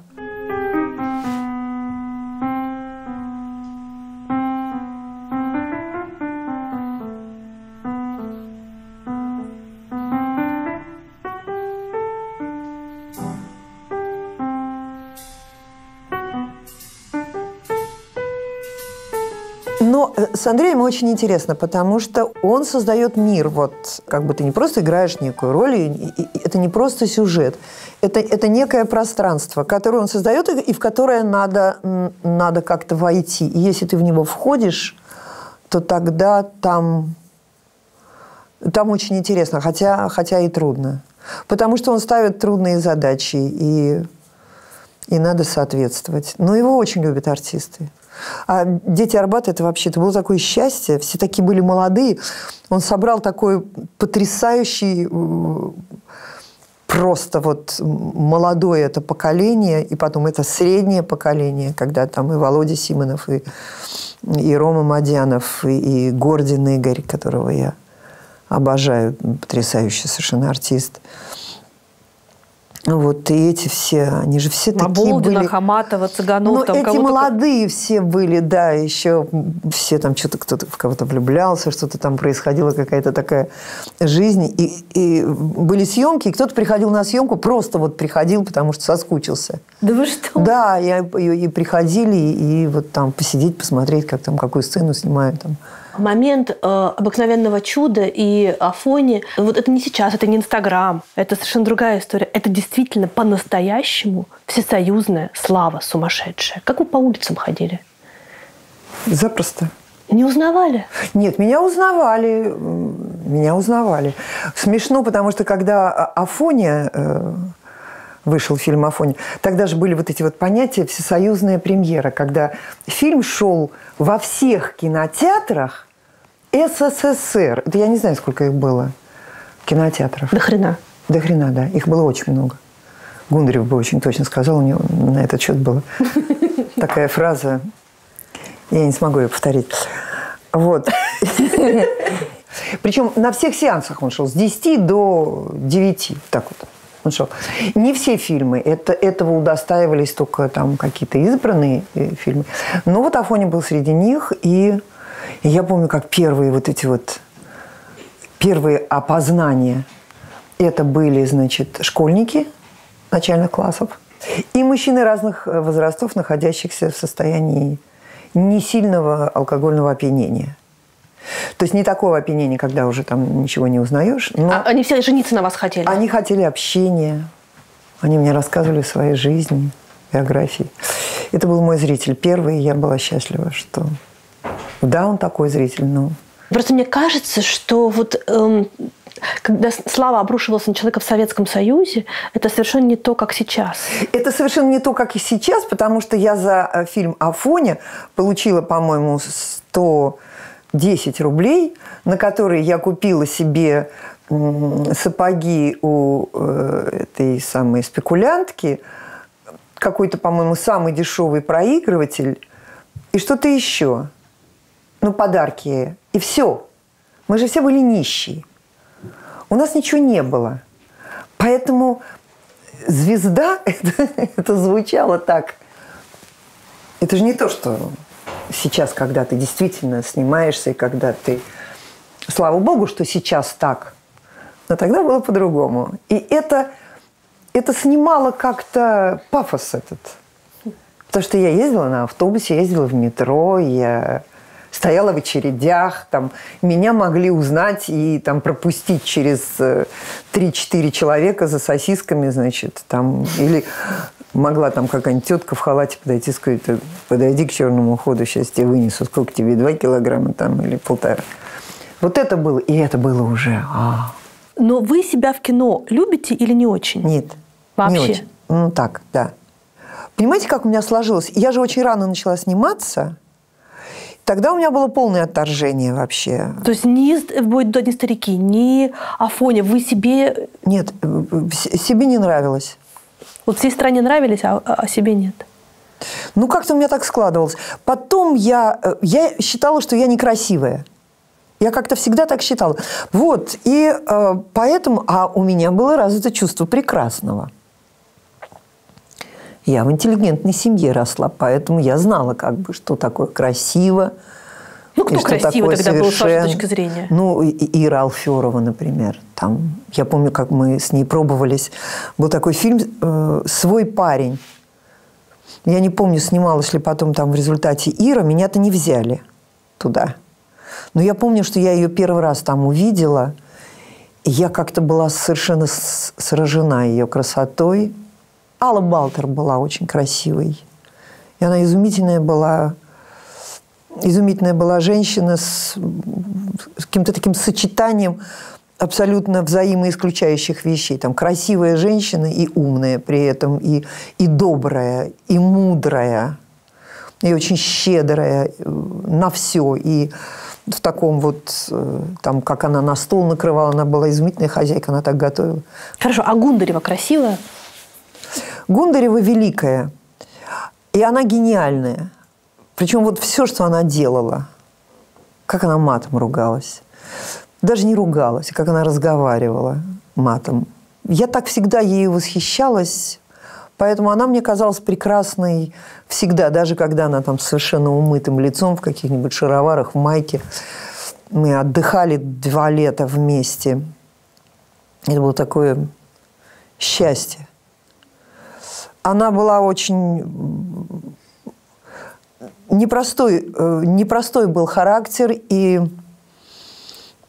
она была гениальный партнер и в то же время очень трудный партнер, потому что просто рядом с ней существовать было очень трудно, как бы соответствовать ей было трудно. Но это было такой процесс, когда ты к чему-то тянешься, и волей-неволей ты сам как-то чуть-чуть так вот... Я обожала с ней ездить в поезде, потому что у нее был чемодан, у нее все было невероятно красиво и осмысленно, и гармонично. Я всегда смотрела, значит, как она доставала. У нее был такой специальный, значит, какой-то там тапочки были, какие-то изумительные красоты эти тапочки, которые она тут же доставала. Там все это было в каком-то чехле таком. Там у нее были пижамы. Она любила шелк. Я, например, не любила шелк вообще. Я как бы спать в шелке. У меня и не было никогда этих шелковых ни рубашек, ни пижам. Но я как-то их... Я люблю их хэбы. А у нее было шелковое, все очень красиво. Она любила это. И вот она доставала эту пижаму, все, потом она говорила: ну, Женек, давай теперь открывай свой чемодан. Я говорю: Наташа, ну, я потом открою его. Там ничего интересного нет. Она говорит: нет, давай, потому что ты мне обещала, что ты купишь себе новую ночную рубашку или пижаму. Ты мне обещал, давай, показывай мне ее. А я ее не успевала купить, у меня не было. Я ехала старой такой, которую лучше было ей не показывать. Я ждала, когда стемнеет, когда мы уже будем ложиться, и я как-то так в нее незаметно облачусь. Она говорила: почему ты не это самое? Почему ты этого не сделала? Почему? Я же тебе сказала. И я говорила: нет, Наташа, давай я лучше посмотрю сейчас, как ты пижамку на себя. И она надевала на себя эту шелковую пижаму немыслимой красоты, и какой-нибудь халат тоже шелковый такой. И эти волосы ее какие-то такие рыжие, не рыжие, такого цвета у нее было. Это было счастье. Так рано она ушла, и вообще вот есть целое поколение артистов, которые ушли вот в конце 90-х, начале 2000-х. Это просто судьба или время очень сильно ломало характеры? Не знаю, трудно сказать. Но с Наташей, конечно, она жила все время на разрыв аорты. Она так существовала и в ролях своих, на пределах все время каких-то. И эти процессы внутренние, которые все время в ней происходили, они были очень бурные. Она очень бурно всегда на все реагировала. Там какой-нибудь прибор, который не вовремя там, дал свет и там, зарубил там, финал сцены или начало сцены. И это такое начиналось. Это справедливо, потому что она была такой профессионал, такого высочайшего уровня. И так безжалостно была к себе. Она играла там с переломанными ногами и с воспалением легких, чтобы не отменять спектакли. И все это. Но она требовала такого и от других, поэтому там нельзя было. Она не прощала? Она не прощала. Ничего она требовала. Она требовала, чтобы все было супер. И, конечно, эти ее репетиции в Амхате, когда она репетировала, и Я говорила, она вот репетиционный зал и начало репетиции в 11. Без 15:11 в репетиционном костюме с текстом, который от руки переписан и весь размечен разными карандашами, там и все, она сидит в репетиционном зале. Без 15:11. Поэтому, если ты даже приходишь без 5:11, ты все равно относительно нее на 10 минут опоздал. А уж не дай бог там прийти чуть позже. И как она пришла в Амхат, и там кто-то приходил там 15 минут, 20 минут, 12-го, это все. Олег Павлович приходил в полвторого с телефоном, не полвторого, полдвенадцатого, там с телефоном, сейчас, что-то с телефоном, но там у него был сумасшедшие всякие эти самые. Она рассказывала, как репетиции там менялись, то, значит, утром, то вечером, то еще когда-то. Потом сказали, вот это самое, пожалуйста, Наталья Георгиевна, значит, у нас там опять что-то откладывается. Репетиция будет в 13:15 начало. И она сказала, почему в 13:15? Я вам что, серпуховская электричка? Она сказала. Когда эта знаменитая история, когда отложили премьеру из-за того, что было не готово. И там кто-то, не знаю, так ли это было на самом деле, уже теперь столько времени прошло, что кто-то увидел где-то объявление, что спектакль отложен из-за болезни Гундаревой. Кто-то ей позвонил из знакомых и сказал, что Наташка, как ты себя чувствуешь? Все. И вот это было, конечно, ужасно. Такое было оскорбление для нее. И вот это, конечно, на нее действовало разрушающе. Это был последний ее год жизни. На ваших глазах происходили там развалы и сращения самых разных театров, и это было там отчасти трагическое, отчасти интересное время. Вы в этом не участвовали, потому что вы всегда в театре Маяковского, вам хорошо, но вы это видели. Сейчас вы по-прежнему в театре Маяковского, но вы видите, что происходит в самых разных театрах в Москве, и в «Современнике», и в МХТ имени Чехова, и в Амхате имени Горького. И это как-то все бурлит, и есть такое ощущение, что опять начинается какой-то большой всетеатральный скандал. У вас есть это ощущение? Нет, наверное, такого, чтобы это как-то жизнь мою, на меня это сильно влияло, нет. Я много работаю с Миндугусом Карбаускисом, с нашим художественным руководителем. Вот у меня получилось 3 большие с ним работы. И я вижу, что он делает у нас в театре, как интересно театр существует. Но он же пришел, это был один из первых режиссеров так называемой «Новой волны», который пришел в театр, чтобы перезапустить его по-новому. И, по-моему, у него это получилось. Никогда артисты столько не играли в театре, как они играют сейчас. Причем, когда он только пришел в театр, я помню, я попала к нему в кабинет, попала и увидела у него на стене висело 2 таких, значит, панно, где были фотографии мужчин, актеров театра, и женщин. Он, во-первых, посмотрел все спектакли. Причем у нас были такие спектакли, которые вынести было практически невозможно в этот момент в репертуаре. Но он отсмотрел все абсолютно, и он почти ничего не трогал. Он очень постепенно потом не то, что там... И он смотрел, значит, вот это столько играет, это столько уже там 5 лет не выходит на сцену. И это для него все было очень важно. Он очень аккуратно, очень бережно входил в театр. Это я к тому, что когда происходит что-то где-то, я думаю, как хорошо, что у нас так хорошо. Я думаю, а у нас все хорошо. Но и в театре Маяковского была такая, как бы, скажем так, творческая впадина. А вы не думали уйти тогда из театра? Нет. Почему? Потому что Миндугас как-то хорошо, он сказал, я говорю, вот как-то вы бережно вообще ко всему относитесь. Он вообще же не терпит, когда ему какие-то хорошие вещи говорят. Он сам почти никогда не хвалит никого. Ну и сам не так, как бы с ним лучше вообще особенно не откровенничать и ничего такого. Ну как-то так иногда не сдерживаешься и что-нибудь хорошее хочется сказать. Я говорю, вы очень же бережно. Он говорит, я пришел и я уйду. А вы-то здесь как бы остаетесь. Вы тут уже вы вросли. И действительно, ну что, я пришла, это был 76-й год. Я пришла в театр. И у меня никогда не было этой мысли, что я вот уйду. Потому что я думала, нет. Но я так как бы, я уходила в подполье. У меня было с Сергеем Николаевичем, когда он сказал, он хотел, чтобы я репетировала. Я говорю, я не буду репетировать. Он говорит, я буду тебе платить. Я говорю, Сергей Николаевич, я готова вам платить, чтобы только не репетировать. Много не смогу. Но если мы сговоримся как-то... А с чем это было связано?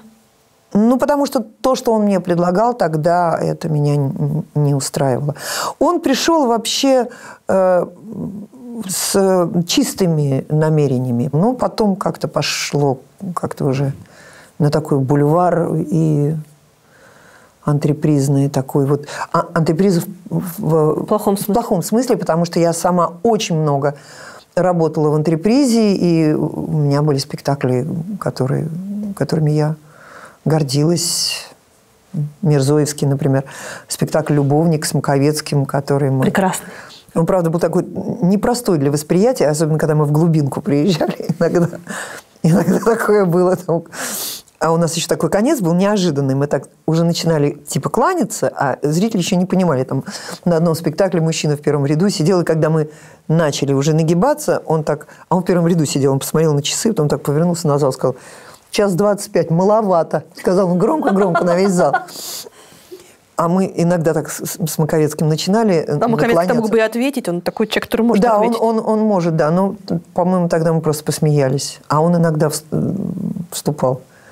Ну так, чуть-чуть. Там это опасная штука. Даже он знает, что это опасно. Со зрителями разговаривать. Да. Там можно проиграть. Да? Да. Там можно далеко зайти и проиграть. И мы там начинаем с ним, значит, и он говорит, по-моему, нас сегодня не поняли здесь. Он говорил. Это правда, что когда в 2013 году вы заболели раком, то вы не стали прерывать съемки? У меня съемок не было. У меня, знаете, как было? У меня, поскольку у меня были хронические воспаления легких, не было же ограничений. Воспаление легких. А у меня спектакль в Иркутске. Все продано. Ну что? Ну, воспаление легких. Потеплее оделась, напилась антибиотиков, поехала в аэропорт, села в самолет, температуру сбила. Приехала туда, сыграла спектакль, вернулась, продолжаю лечить воспаление легких. Потом съемки где-то, поехала, значит, поснималась. Ну, воспаление, ну что ж делать? Я ж пью лекарства. Вот так вот я все преодолевала. И у меня началась просто вот хроника. И было одно где-то в районе 50 лет, когда уже прошло воспаление, а вот какая-то хрень, да, осталась, затемнение.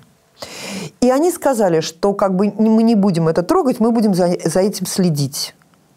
И так я с этим жила 5 лет. Wow. Я ходила проверяться, это все, они мне там запихивали всякие какие-то трубки, пытались там что-то отщипывать. Но они считали, что это, скорее всего, какой-то кальцинат после воспаления, не рассосавшийся. А потом в 2013 году, после очередного воспаления легких, вдруг она у меня раз и выросла, вот прямо она мне увеличилась. Ну, то есть они увидели на КТ, что она увеличилась. И тогда они сказали, надо удалять. Вы испугались? Нет. Я вообще панически боюсь за детей, за своих. И за близких. Почему-то по поводу себя, вот правда, я не боюсь. Я не знаю, почему. Я не могу сказать, что я хочу, вот, я готова умереть завтра, послезавтра. Если скажут, что надо, я могу принять это, потому что я благодарна. Я 66 лет так прожила. Это мало. Нет, это хорошо. Это хорошо. Нет, я не хочу. Мне еще есть, у нас еще дома дела. Но, в принципе, я готова. У меня нету этого. Почему это со мной? То есть такого не было вообще? Нет, абсолютно. И вы продолжили сниматься? У меня была там какая-то работа, но они не знали, что это онкология. Они сначала подозревали, даже когда я приехала, и моя семья отправила меня в Германию. Я сказала, я поеду только на консультацию, потому что это бешеные деньги. Мы копили с Андреем на перестройку дома. У нас уже была сумма на перестройку дома, которую мы купили, значит, в Рузе под Москвой. Изумительное место. Вот. И я сказала, нет, такие деньги на себя я умру, но я на себя такие деньги не потрачу. Я только поеду на консультацию. И я приехала туда, и там опять заболела. И, в общем, и какой-то такой пошел. И вот этот хирург, который потом меня оперировал, он сказал, резать надо однозначно. А мне в Москве рассказывали такие ужасы по поводу этой операции. То, что там рассекают со спины. Я не знаю, может быть, сейчас уже делают по-другому. Но там рассекали со спины, там ребра подпиливают, как-то это зажимают какими-то зажимами, все. А плевра, она очень болезненная, она долго восстанавливается. Вот. В общем, короче, хирург немец, Паслик, изумительный врач, он еще думал, что это может быть воспалительного. И только когда они вскрыли и взяли оттуда блиц, вот этот... Биопсию во время операции показалось, что это онкология. И тогда он мне вместо там какой-то части, он мне удалил всю нижнюю долю правого легкого. И... Причем они... Тут же, как только меня, значит, после операции, они тут же говорят, у вас аденокарцинома, они как бы тут же сообщают. Сообщают диагноз. Сообщают тут же диагноз, да. И Мария, моя младшая Маруся, которая прилетела ко мне, чтобы быть там со мной, она встретила его, он хорошо говорил по-английски, она, значит, с ним, и он ей сказал, и она сказала, я вас умоляю, только не говорите маме сейчас, вечером. Вы скажете ей завтра утром. Он очень удивился. Он сказал, почему? Какая разница? Вот. Как-то у нас в семье всегда всякие неприятности говорили по утрам, а не на ночь, чтобы ночью хотя бы была спокойно. И Марусь там прорыдала всю ночь. Потом он мне утром сказал, как-то я подумала, еще слово такое красивое, аденокарцинома, я там после наркоза такая была слегка, это... аденокарцинома, они же удалили ее, как бы, и в чем проблема? А то есть это над вами вот так вот не висело? Нет, совершенно не висело. И когда потом Андрей мне сказал, а он тоже прилетел на 2 дня, и сказал, что вот там химия или... Я говорю, какая ты что, какая химия, какое это? Я сразу подумала, такие деньги? Нет! А, вы про деньги? Я про волосы, бог с ним, у меня волос никогда хороших не было, поэтому, я подумала, какие деньги, что вы, ни под каким видом это самое, все. Но оказалось вот такая... Вообще онкология легочная, она очень же свирепая. И так вот как-то миловал меня кто-то. Я думала, вы сейчас скажете, повезло, и я упаду со стула. Нельзя? Так нельзя сказать? Не знаю, нет. Почему? Наверное, можно, но это просто так удивительно, когда человек так к этому относится. Я помню, когда мне делали вот ПЭТ-КТ здесь, в Москве, наличие клеток вообще... онкологических. И там очень была симпатичная женщина, она говорит, вы примите снотворное на ночь, как бы, результат на следующий день, чтобы спокойно поспать. Я говорю, хорошо. Пришла домой, думаю, какое снотворное, я в жизни снотворного не принимала. Я всегда спала это, до подушки только голову донесла, и все, и вырубилась. Я заснула абсолютно спокойно. Потом, когда я это анализировала, у меня даже дневник, у меня какой-то период, я как начиталась, вот мы репетировали спектакль о Толстом, и там все же дневники вели, и я думаю, надо мне что-то тоже, какое-то все-таки подобие чего-то записать. И у меня даже это есть, там какая-то вот эта вот запись. А почему я вот так спокойно? Может быть, это какое-то внутреннее ощущение, что еще нет опасности. Я не знаю, как я себя буду вести, когда будет реальная опасность. И вдруг мой организм мне пошлет сигнал, что это опасно. Может быть, я как-то чувствовала, что это все трах-бах, и я через месяц пойду в спектакль опять играть. Я вернулась, и через месяц и 10 дней после операции я играла в спектакле. Почему вы не стали скрывать? Скрывать? Да, скрывать то, что был такой диагноз, что была операция, что была болезнь. Но я вообще как-то не скрываю. Но особенного интереса к этому не было, честно говоря. Вообще я особого интереса к себе не вызываю. Но потом вдруг, неожиданно, Я уже не помню кто, кто-то из моих знакомых. Операция была в 2013 году. И это был какой-то год, ну вот перед пандемией, наверное, какой-то 18-й, что ли, год. Или 19-й. И вдруг мне кто-то аккуратно звонит из таких знакомых, с которыми не каждый день. И говорит: Жень, как дела? Я говорю: ничего, дела, все нормально, все. Я говорю: только сейчас времени нету, что-нибудь срочное. Как там вы поживаете-то? Это что-то? А ты куда? Ты сейчас где? Я говорю: как где? У меня спектакль вечером, я сейчас там... Как ты играешь в спектакль? Ну, в общем, как бы и вдруг оказалось, что в интернете прошла какая-то информация, что у меня онкология, что я больна, и что врачи борются за мою жизнь. Да, но при этом там было еще в этой же заметке написано, что пока вы болеете и врачи борются за вашу жизнь, вы не бросаете курить. Да. Мне мой однокурсник написал: Женька, брось курить. Что ты куришь? А вы? Я честно должна сказать, что я покуривала, но я в жизни не выкурила больше 2 сигарет. Представляете? Я курила 2 сигареты в день. Иногда могла там 1-2 недели не курить. Но больше 2 сигарет я не выкуривала никогда. После того, как мне отрезали этот кусок, нижнюю долю, то я перестала курить. Теперь я очень редко курю. Ну, иногда так хочется это. Но, конечно, вот так вот этого никогда не было. Откуда они это взяли, не знаю. В вашей жизни есть одно удивительное увлечение. Вы очень любите лошадей. Вы наездница. Была. То есть уже сейчас нет? В прошлом нет. Сейчас, конечно, нет уже. А вы прям профессионально ездили? Ну, это я могла бы сейчас вам тут... Ну, приврите. Приврать, но я как-то тупо всегда стараюсь говорить правду. Хотя это совершенно не обязательно. Дело в том, что моя бабушка Зоя, которую я очень любила, она мне рассказывала, она жила какое-то время в Средней Азии и увлекалась лошадьми там. Вот. И она меня с братом, мне было, по-моему, лет 8, а Юре было 12, она привезла нас на эту самую, на беговую в манеж. Ага. Да. Там был крытый манеж такой, значит, учебный. Вот. И там была секция, там можно было просто...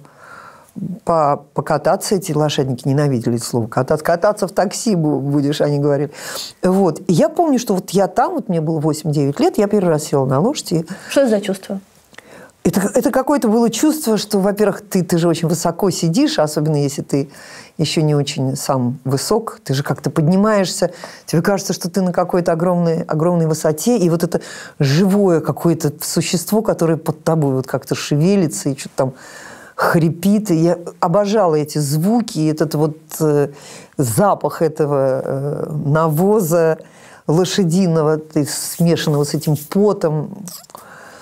И потом, когда я училась, значит, в музыкальной школе, и в английской спецшколе, и там еще танцами занималась. В общем, у меня времени не было на лошадей. Не нашлось времени до 14 лет. Когда я в 14 лет закончила музыкальную школу, поставила точку, закрыла фортепиано, я сказала: все, теперь лошади. И я пошла туда, я записалась в эту секцию. Мы занимались 2 раза в неделю, и в закрытом манеже, потом весной выходили на открытый манеж. Мы все делали сами. Это же адский труд. Нет, это такое удовольствие, когда ты чуть-чуть преодолеваешь уже, и какие-то первые появляются навыки, то это, конечно, фантастическое удовольствие. Но в этот момент я поступила в Щукинское училище, и у меня уже не было вообще никакого времени. И мне пришлось прекратить. Но когда после 2-го курса меня утвердили в фильм «Пропавшая экспедиция», вот то мне пришлось ездить там верхом. Там, правда, было очень мучительно, потому что этот жеребец был породистый, а у меня на съемках были привязаны к нему это такой коробка со шляпами и какие-то баулы. Он это совершенно ненавидел, он бесился. С ним было трудно. Потом там же нужно, чтобы были сапоги, чтобы был плоский каблук, чтобы не попадало туда в стремя, не уезжала нога, чтобы здесь были голенища, чтобы можно было сжать хорошо. А у меня были вот такие, значит, плетеные эти сапоги, вот с таким этим игровые. И это была казнь египетская. Вот в этом костюме это было тяжело.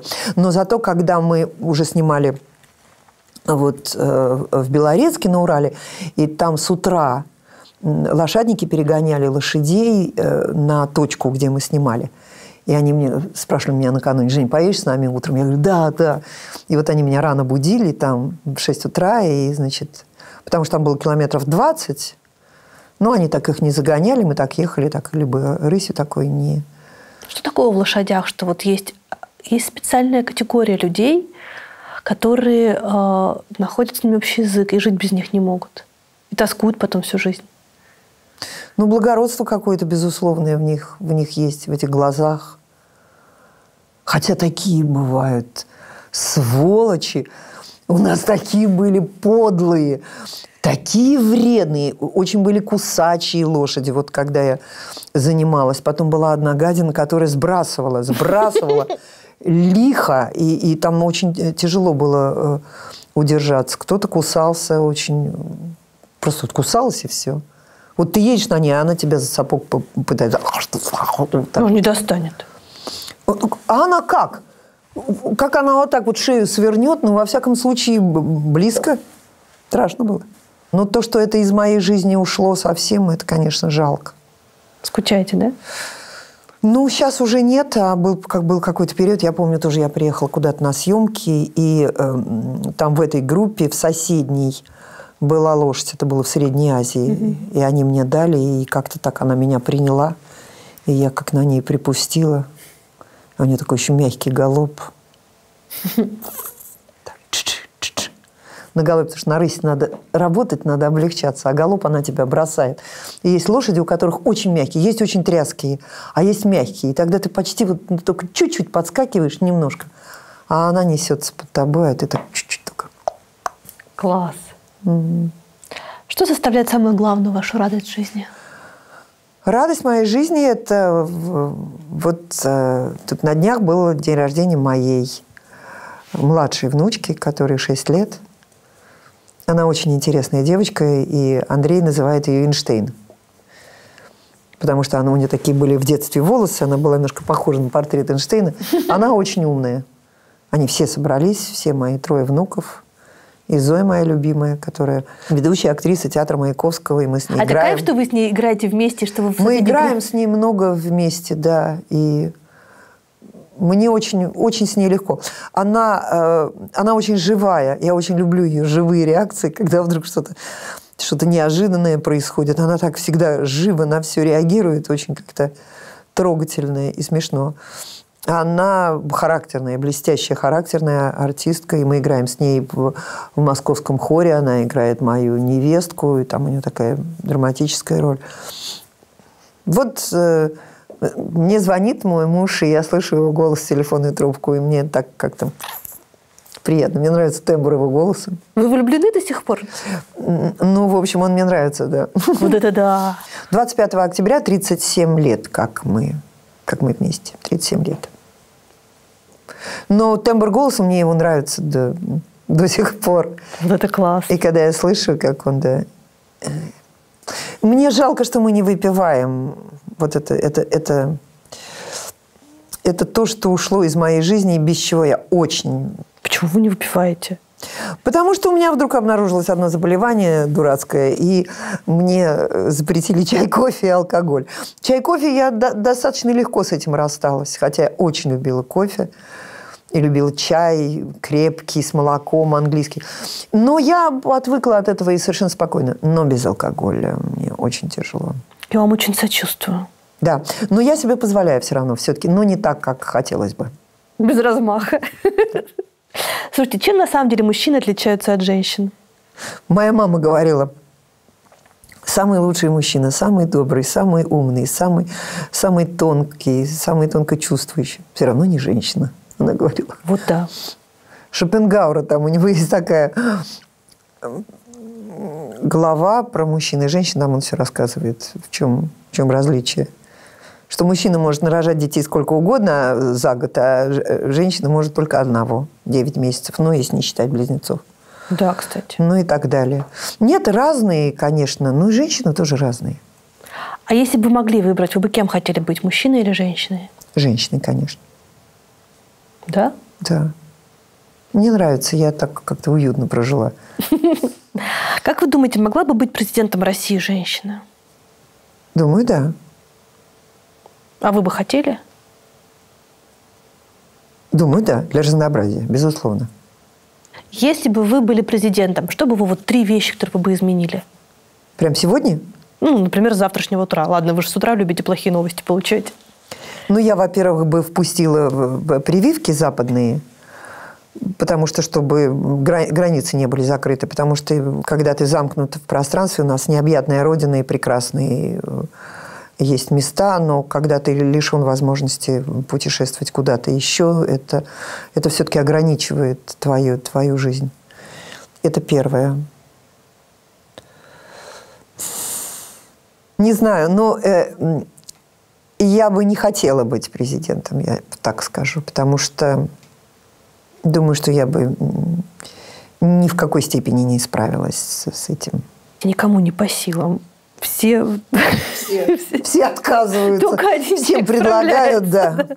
Никто не хочет. Выберите, пожалуйста, милосердие или справедливость? Милосердие. Свобода или стабильность? Свобода. Правда или безопасность?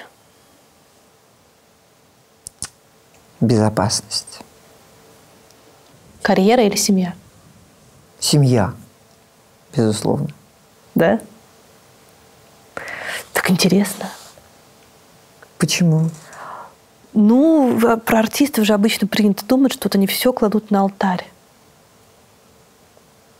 Ну, это так принято думать, но это совсем не так.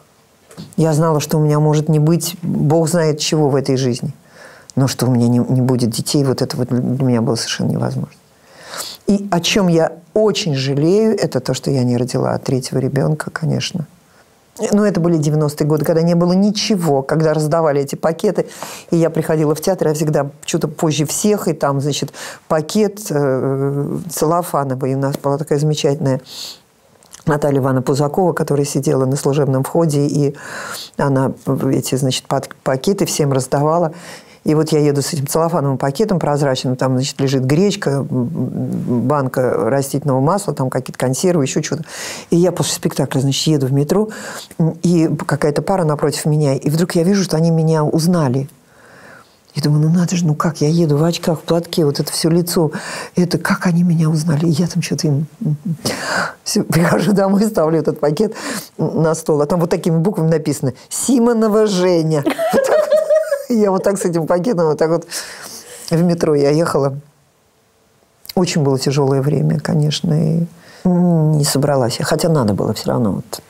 У вас теперь есть 3 внука. Да. И главное, чтобы не все стали артистами. Да, это очень важно. Потому что, хотя, с другой стороны, у вас будет целый клан. До вас же не было артистов в семье. Не было. И вот теперь... Все жили спокойно. Все жили спокойно. И теперь понеслось. А теперь понеслась, да. Ну, мы, собственно, так весь день и просидели на морском песке. Какое самое прекрасное море было в вашей жизни? Вот то, куда бы вы хотели вернуться. Это не патриотично, но в Испании есть такое место, которое называется Гуардамар-дель-Сигура. Это маленький городок между Аликанте и Картахеной. Когда мой брат продавал родительскую квартиру, то там была моя часть денег, он мне ее отдал. И в Москве я не могла с этими деньгами ничего. Комнату в коммунальной квартире я только могла купить, и то убитую. А там нам удалось купить простую, но чудную такую квартиру, которая стоит на границе парка. Там национальный парк, посаженный руками на песке. И там растут эвкалипты огромные и сосны. И этот парк национальный тянется вот так вдоль моря, и дом стоит прямо на границе этого парка, и ты через 15 минут выходишь на дикий пляж, где песок, и сзади тебя вот эти вот сосны и эвкалипты, и вот это вот море, которое бывает часто неспокойное. И вот уже 2 года мы не можем туда попасть. И мне это снится. И это то место, где никаких у меня нет испанских кровей, ничего. Но что-то в этом есть месте для меня магическое. Вот оно меня манит. И оно очень простое. Там очень дешевая жизнь. Это не Барселона, это не Каталония, это Валенсианский округ. Там очень простые люди, очень доброжелательные, очень добродушные и открытые. И вот оно мне снится.